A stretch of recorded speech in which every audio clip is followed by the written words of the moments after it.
शहर crime branch ने honey trap और ठगी के मामले में फरार चल रहे आरोपी को गिरफ्तार किया है। आरोपी ने फर्जी तरीके से खुद को सूरत पुलिस का अधिकारी बताकर लोगों से लाखों रुपए की ठगी की थी।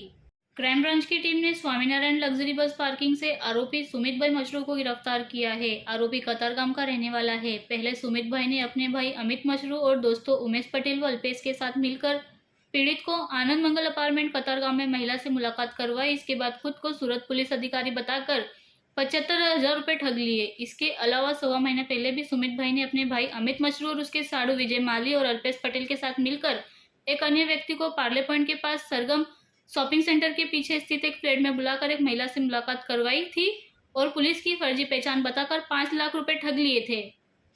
सूरत शहर में नास्ता पड़ता आरोपी पकड़वानी झुंबेश चालू है। झुंबेश अंतर्गत एक आरोपी सुमित मनसुखभाई मसरू जेनी उम्र वर्ष 34 है, कतारगामનો રહેવાસી છે।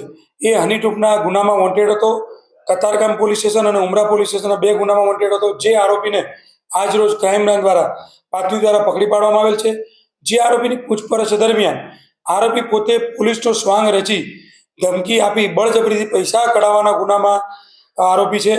જેને આ ગુનામાં ₹75,000 ફરિયાદી પાસેથી પડાવી લીધેલ છે। એને અગાઉ પણ 1.5 મહિના પહેલા 5 લાખ રૂપિયા પોલીસની ઓળખ આપી બીજા એના સાગરીતો સાથે મળી અને 5 લાખ રૂપિયા પડાવી લીધેલ, જેની ફરિયાદ કતારગામ અને ઉમરા પોલીસમાં દાખલ થયેલ છે। આ 2 ગુનામાં વોન્ટેડ આરોપીને આજ રોજ ક્રાઇમ બ્રાન્ચે પકડી લીધેલ છે અને આગળની તપાસ માટે પોલીસ સ્ટેશનને સુપરત કરવામાં આવશે।